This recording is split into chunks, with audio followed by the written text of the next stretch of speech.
Simba es un proyecto gratuito de promoción de la lectura. Ayúdanos a que nuestros libros lleguen a más gente compartiendo lecturas en las redes sociales. Si puedes y quieres, también puedes hacer una donación para mantener el proyecto y posibilitar que nuestra biblioteca siga creciendo. El vagabundo Baldomero Lillo. Cuento. En medio del ávido silencio del auditorio alzóse evocadora, grave y lenta, la voz monótona del vagabundo. Y me acuerdo como si fuera hoy. Era un día así como este. El sol echaba chispas allá arriba y parecía que iba a pegar fuego a los secos pastales y a los rastrojos. Yo y otros de mi edad nos habíamos quitado las chaquetas y jugábamos a la rayuela debajo de la ramada. Mi madre, que andaba atareadísima aquella mañana, me había gritado ya 3 veces, desde la puerta de la cocina: Pascual, tráeme unas astillas secas para encender el horno. Yo, empecatado en el juego, le contestaba siguiendo con la vista el vuelo de los tejos de cobre. Ya voy, madre, ya voy. Pero el diablo me tenía agarrado y no iba y de repente, cuando con la redondela en la mano ponía mis 5 sentidos para plantar un doble en la raya, sentí en la espalda un golpe y un escozor como si me hubiesen arrimado a los lomos un hierro ardiendo. Di un bufido y ciego de rabia, como la bestia que tira una coz, solté un revés con todas mis fuerzas y oí un grito. Una nube me pasó por la vista y vislumbré a mi madre, que sin soltar el rebenque, se enderezaba en el suelo con la cara llena de sangre, al mismo tiempo que me decía con una voz que me heló hasta la médula de los huesos: Maldito seas, hijo maldito.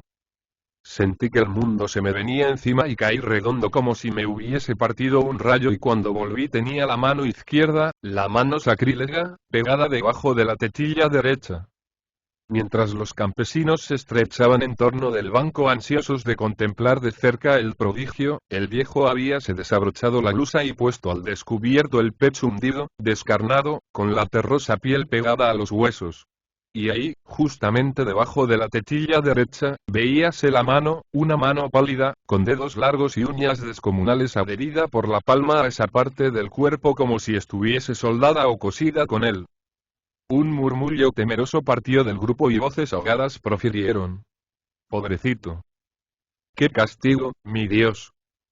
¡Qué ejemplo, Jesús bendito! El vagabundo esperó que los murmullos y las exclamaciones se extinguiesen y luego continuó: Una noche se me apareció, en sueños, nuestro Señor, y me ordenó que me fuera por el mundo para que mi castigo, confundiendo a los incrédulos, sirviese de ejemplo a los malos hijos. Los padres y las madres clavaron en los rostros confusos de sus juveniles retoños una mirada que parecía decir: ¿Han oído? Esto es para ustedes.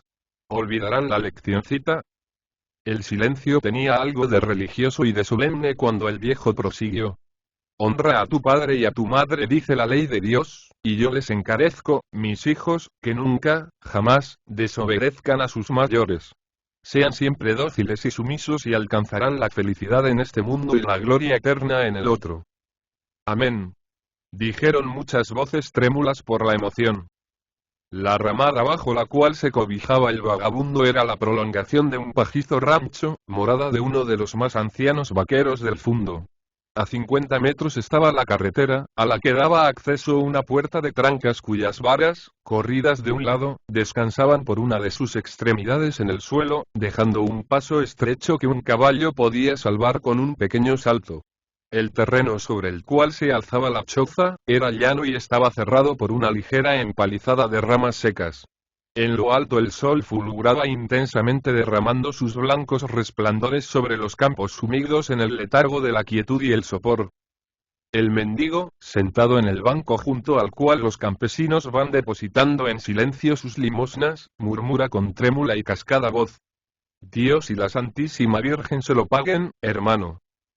De pronto, en el camino, frente a la puerta de trancas, aparecen 2 jinetes magníficamente montados.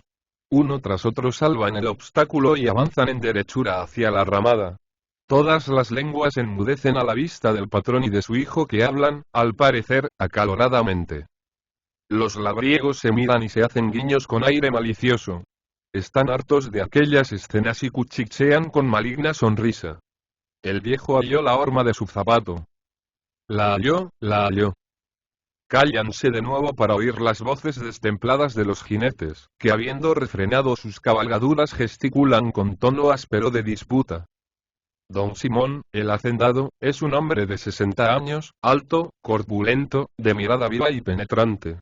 Lleva la barba afeitada y su cano y retorcido bigote, que la cólera eriza, deja ver una boca de labios delgados, adusta e imperiosa. Su historia es breve y concisa.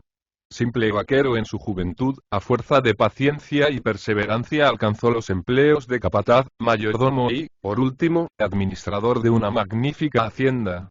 Muy hábil, trabajador infatigable, hizo prosperar de tal modo los intereses del propietario que éste lo hizo su socio dándole una crecida participación en las ganancias.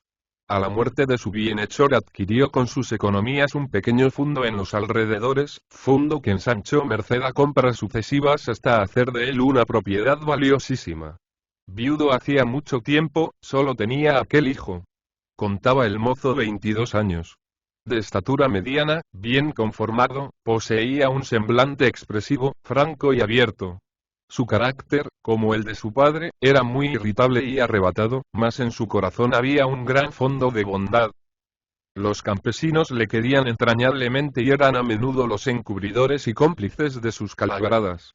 Ávido de placeres y de libertad y jinete espléndido, era fanático por las carreras de caballo. Contábase el caso muy reciente de haber regresado un día a casa, en ancas del caballejo de un inquilino, sin poncho, sin faja y sin espuelas. Todas esas prendas, incluso el caballo y la montura, habíalas apostado y perdido en unas famosas carreras en las playas de la Marisma. Esta conducta del mozo, su ligereza, su ninguna afección al trabajo y su rebeldía a los consejos paternales, exasperaban y llenaban de amargura el corazón del hacendado.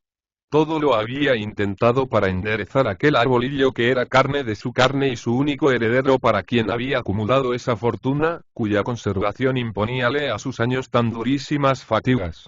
En su afán de hacer de él un campesino, un hombre de trabajo, un continuador de su obra, no quiso enviarle a la ciudad para recibir una educación cualquiera. Desdeñaba, además, profundamente, esa sabiduría que conceptuaba inútil, superflua y aún perjudicial. Con la lectura y la escritura y un poco de aritmética y contabilidad había de sobra para abrirse camino en la vida. Él no había pasado de allí y pocos podían vanagloriarse de haber alcanzado una prosperidad como la suya. Consecuente con los principios que habían sido la norma de toda su vida, todo su sistema de educación descansaba en la severidad y el rigor. Este proceder le enajenó, poco a poco, el afecto de su hijo, quien llegó a mirarle, a veces, como un enemigo a cuyo despotismo era lícito poner la astucia, la hipocresía y el engaño. Cuando el niño se hizo hombre, esta oposición de caracteres se acentuó y cavó entre ellos un abismo. Son el agua y el aceite, decían los campesinos, y así era la verdad.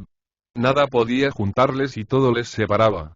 Es un perdido, un vagabundo, decía el hacendado, cuya infancia y juventud pasadas en la servidumbre y cuya vida ulterior, opresora y cruel para los demás, habían endurecido de tal modo su corazón, que no podía comprender la esencia de aquella naturaleza tan distinta de la suya.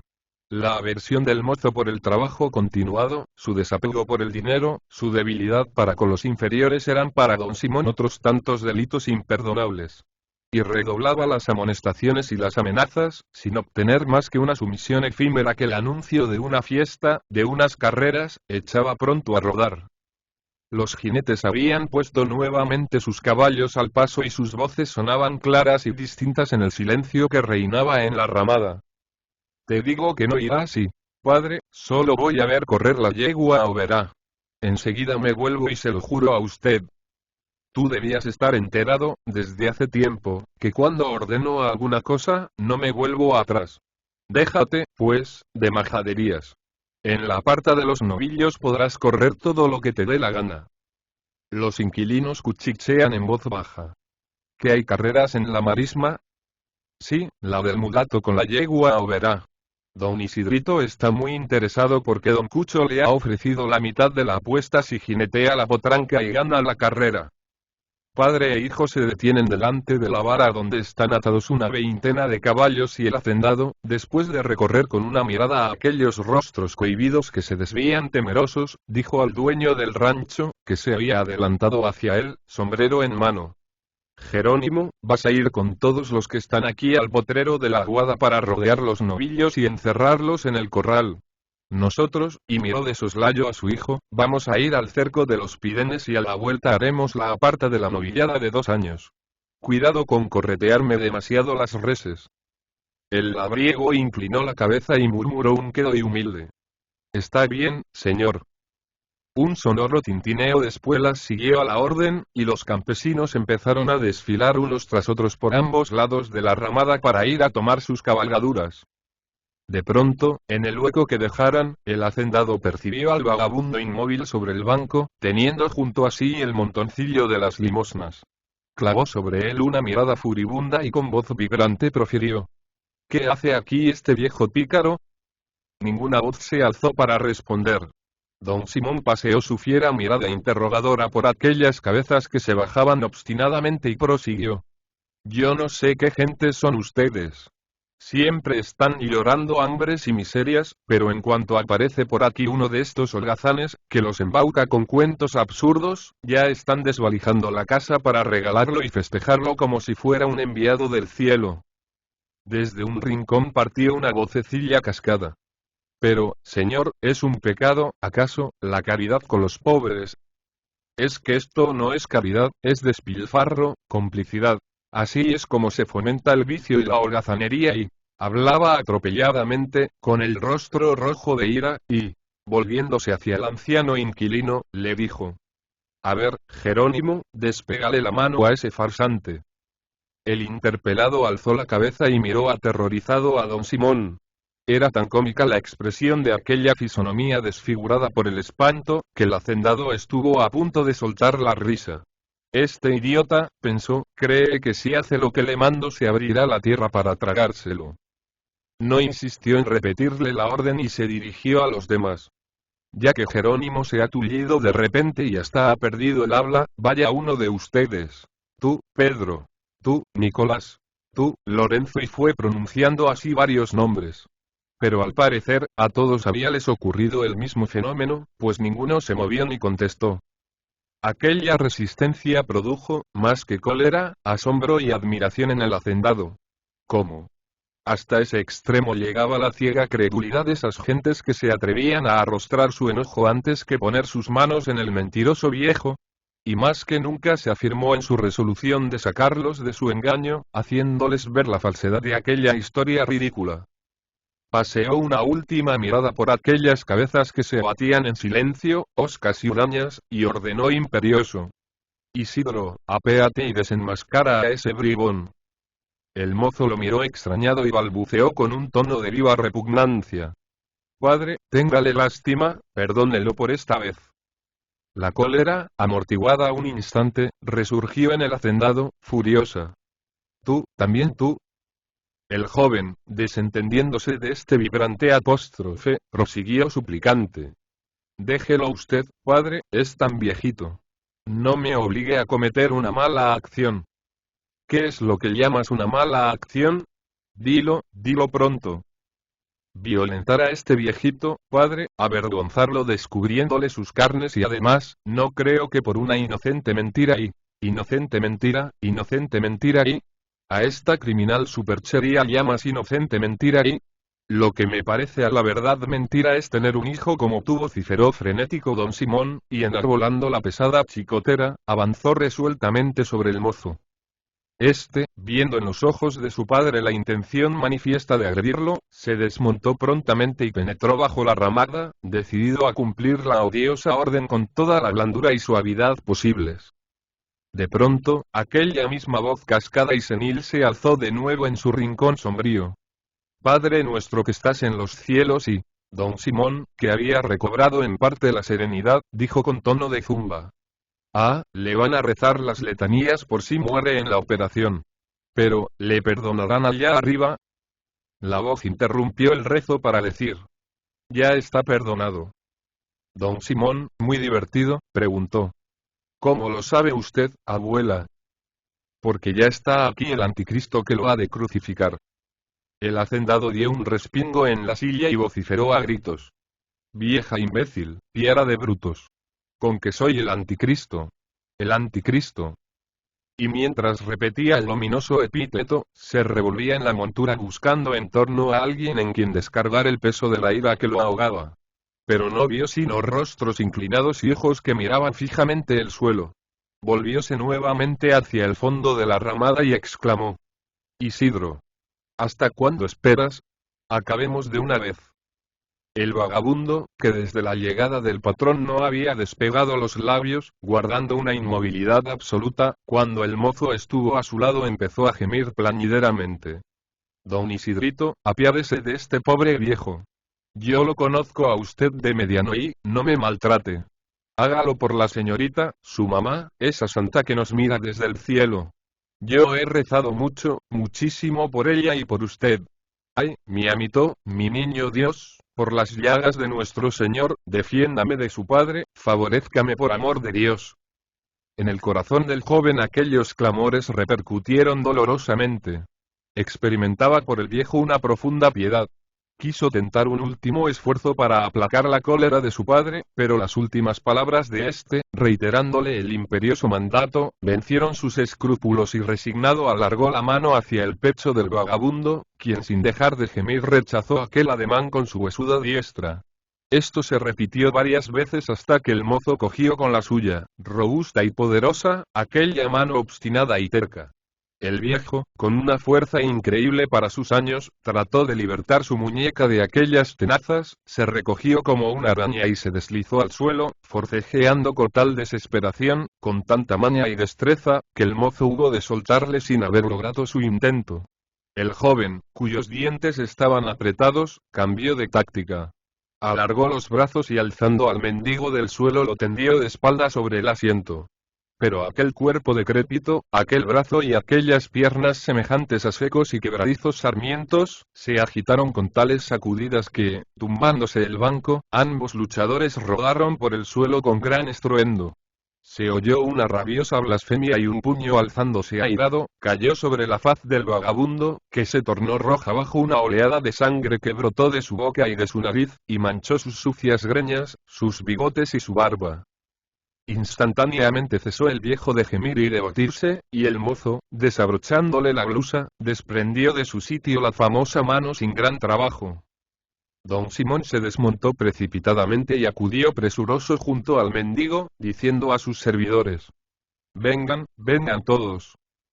Al empezar la refriega, las mujeres habían huido hacia el interior del rancho lanzando histéricos sollozos, y los campesinos, volviendo la espalda a la ramada, mostrábanse atareadísimos recorriendo los arreos de sus cabalgaduras. Mientras el hacendado se inclina sobre el vagabundo, que, extenuado por la lucha, no hace el menor movimiento, el mozo, de pie, cejijunto y huraño, mira hacia la carretera.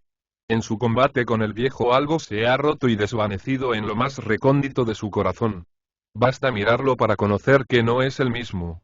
Si los campesinos se hubiesen vuelto hacia él, de seguro que habrían visto que una súbita y total transformación se había operado en el niño, como entre ellos lo llamaban.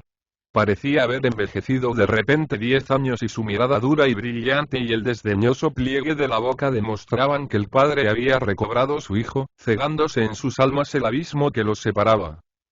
Entre ambos el viejo yacía de espalda con los ojos entornados. Sus brazos estaban extendidos a lo largo del cuerpo y en su pecho desnudo veíase un trozo de piel descolorida. Era el sitio en que apoyaba durante tantos años la mano, la sacrílega mano con que hiriera el rostro de aquella que le llevó en sus entrañas. Don Simón examinó largamente aquel miembro, cuyo cutis delicado, casi blanco y sus largas uñas lo llenaron de admiración. De repente se enderezó y preguntó triunfalmente: ¿Qué hay? ¿Te convenciste de que todo no era más que una mentira? Completamente, padre. Tenía usted mucha razón. El hacendado se quedó estupefacto, gozoso. No eran solo las palabras sino el tono en que fueron dichas lo que le sorprendía y llenaba de satisfacción. Aquel acento enérgico no era ya del muchacho taimado y voluntarioso que tanto lo hiciera sufrir, sino el de un hombre razonable que reconocía al fin sus errores y enderezaba sus pasos por la senda del deber. Admirable influencia de la justicia y la verdad. Un ciego había abierto los ojos. Faltaban los otros, ¿dónde se habían metido? Don Simón avanzó hacia la esquina de la ramada y rugió con amenazador acento. Aquí todos. Los campesinos, que se habían echado sobre la hierba formando pequeños grupos, se alzaron del suelo perezosamente, y viendo que el patrón los contemplaba de hito en hito, echaron a andar hacia la ramada con una lentitud y una cachaza tan desesperante, que el hacendado palideció de coraje ante aquella deliberada y testaruda negligencia. En ese momento resonó el galope de muchos caballos y una magnífica cabalgata cruzó por la carretera.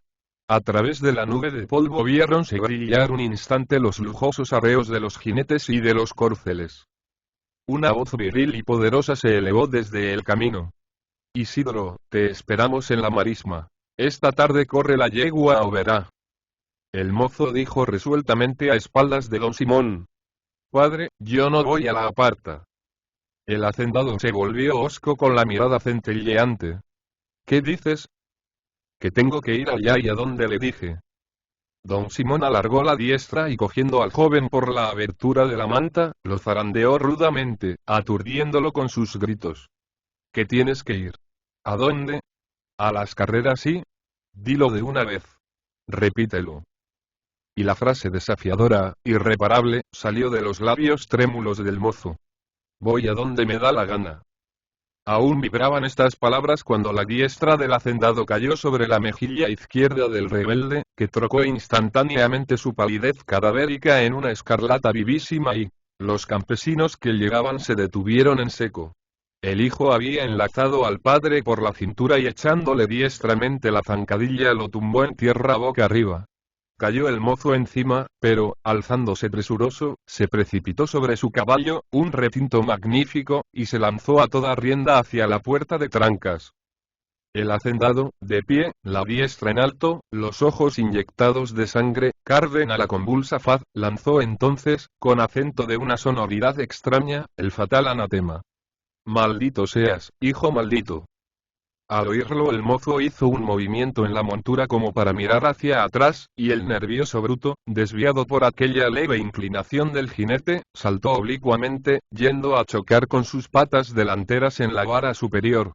Retembló la tierra con el golpe y una densa nube de polvo se elevó desde el camino frente a la puerta de Trancas. Los labriegos saltaron sobre sus caballos y corrieron a escape en socorro del caído.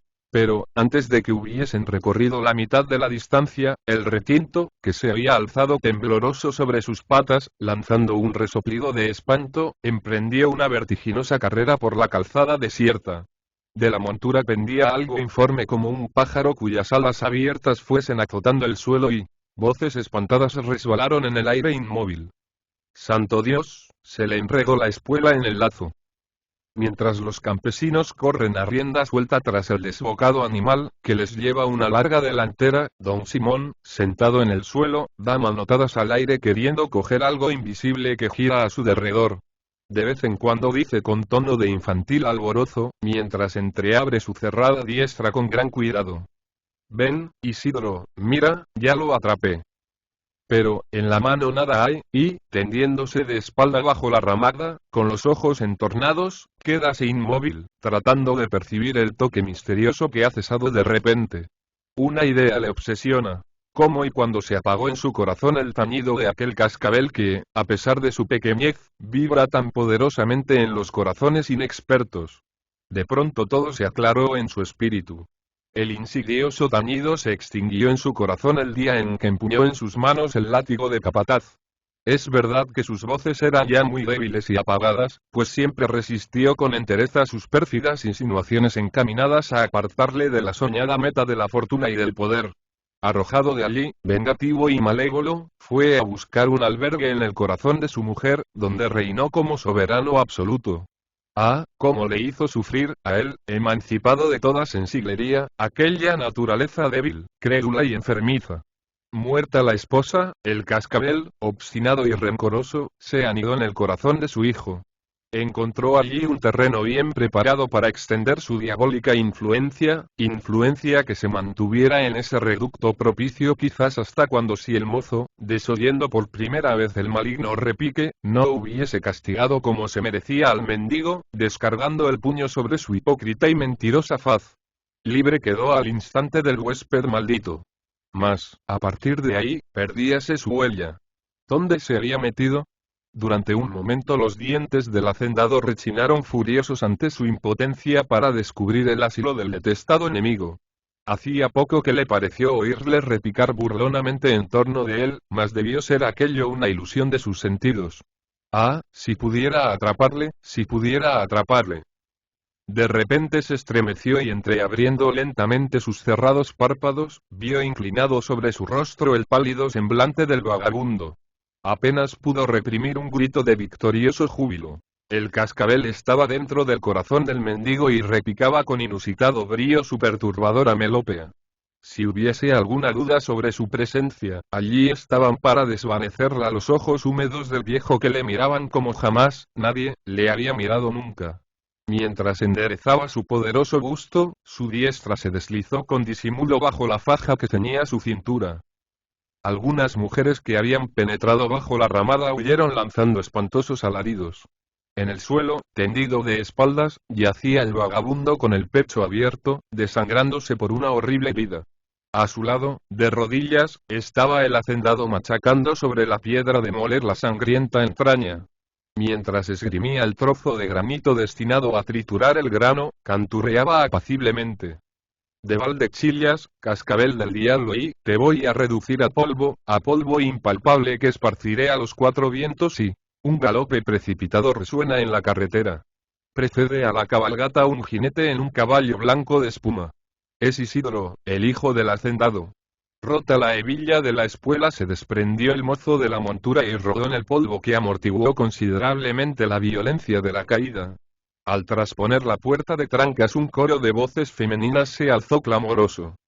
Milagro, milagro, si es el niño, don Isidrito y alabado sea Dios. Pat.